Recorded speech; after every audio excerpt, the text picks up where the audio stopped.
이게 바로 경제입니다. 호텔은 망했죠. 말이 안 되는 얘기거든요. 제가 이걸 보고 나가지고 누가 가짜로 만든 줄 알았어요. 이게 괴짜 경제학이지 어떻게 이게 정상적인 경제 이론이겠습니까? 저는 적어도 그런 멍청한 얘기를 안 할 겁니다. 이게 이제 경제학자들이나 또 일부에서 반론을 하긴 하던데, 이 경제라고 하는 걸 너무 어렵게 생각해서 제가 옛날에 이런 예를 하나 든 일이 있어요. 동네 경제가 아주 막 다 죽어가지고 썰렁하게 그냥 침체되어 있는데 그 동네에 어떤 관광객이 한 명이 왔어요. 그러니까 이 사람이 전화로 오기 전에 예약을 했습니다. 예약을. 내가 거기 이틀 묵을 건데 예약금으로 10만 원 보내겠습니다. 10만 원 호텔 주인이 받았어요. 그걸 받아가지고 이 돈을 10만 원을 이 호텔 주인한테 예약금으로 오전에 들어왔어요. 들어와서 이 호텔 주인이 오랜만에 돈이 10만 원 들어와서 외상값을 갚자. 그래가지고 동네 식품 가게 외상값을 10만 원을 얼른 갖다 갚았어요. 이 식품 가게 주인이 오랜만에 또 돈이 들어왔어요. 내가 평소에 못 먹던 통닭이나 한 번에 사 먹자 이래가지고 통닭을 다 사서 먹었어요. 그 통닭 가게 주인도 요즘 10만 원이 오랜만에 들어왔어요. 그래서 옆집에 저번에 우리 그 신발 가게 외상했던 거 갖다 갚았어요.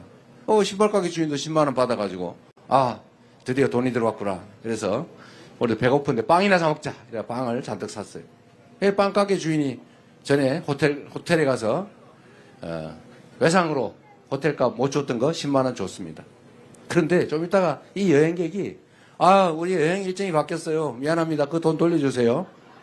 그래서 돈 받아 갔어요. 이 동네에 들어온 돈은 아무것도 없는데, 그런데 동네에 어쨌든 거래가 쫙 일어난 거죠. 이게 경제죠. 호텔은 망했죠. 저는 예약을 받아가지고 10만 원 받아가지고 썼는데 예약이 취소되면 망한 거죠. 그거는. 예.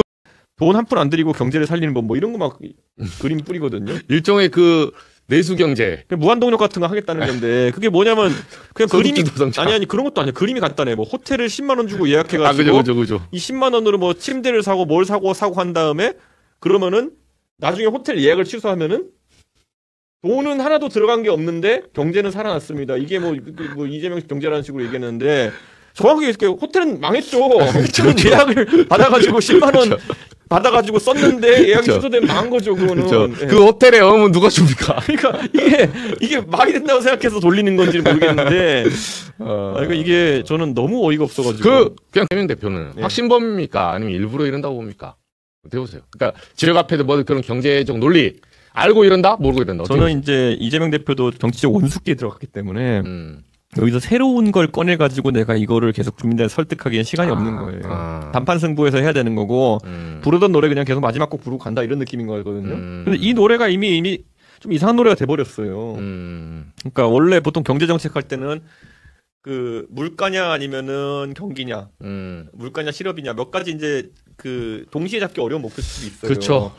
지금 상황에서 물가 관리에 실패하게 되는 순간 대한민국에서 사람들이 경험하게 될 거는 월급은 오르지 않고 나의 그러니까 실질적 소득은 줄어드는 그런 느낌의 일들이 계속 진행이 될 거거든요. 그렇죠. 그거 어떻게 감당하려고 그러는지 잘 모르겠어요. 말고도 이재명 후보는 대통령이 되면 안 된다 이런 이유가 있으실까요? 그러니까 이분의 구조를 보면요. 네. 되게 안타까운 게 환심사기 위해 뭘 질러요. 내가 너 뭐 줄게. 이게 기본적인 논리 구조예요. 그 다음에 사람들이 재원 마련 어떻게 할래 그러면 그때부터 아무 말 대잔치가 시작돼요. 이번에도 보세요. 그 엔비디아 같은 회사 만들어가지고. 네. 그러니까 예를 들면 지금 인공지능에 투자해야 되잖아요. 엔비디아 같은 회사가 하나 새로 생겼다. 그중에 국민의 지분이 30%다. 네. 그래서 그 70%는 민간이 가지고 30%는 국민 모두가 나누면 굳이 세금에 막 그렇게 의존하지 않아도 되는 네네네. 오지 않을까요?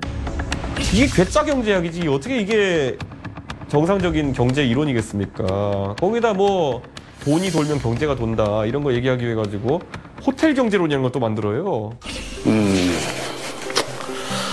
대한민국 경제는 어떻게 하면 살아날 수 있을까? 제가 예를 하나 들어보겠습니다. 어느 마을에 완전한 경기 불황이 왔습니다. 근데 그중에 그 마을에 여행객이 하나 도착했습니다. 호텔에 10만 원을 냈습니다. 예약금으로.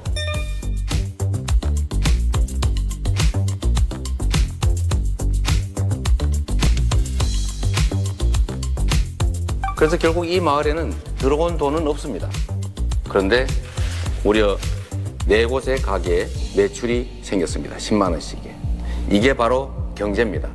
말이 안 되는 얘기거든요. 제가 이걸 보고 나가지고 누가 가짜로 만든 줄 알았어요. 이재명 대표 골탕 먹이려고. 그런데 본인이 자랑스럽게 영상으로 설명을 해요. 호텔 경제론을. 저는 적어도 그런 멍청한 얘기는 안 할 겁니다. 네.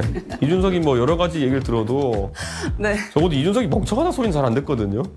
근데 이재명 대표가 말하는 걸 보면요. 그냥 다른 퀄리티는 제껴놓고 말이 안 되는 경제학 같은 걸 얘기해요. 검찰 개혁한다고 기분 내다가 호텔 경제학으로 나라 말아먹으면 어떻게 할 겁니까? 그러니까 저는 그런 것 때문에 저는 적어도 그런 멍청함은 안 드러낼 거다.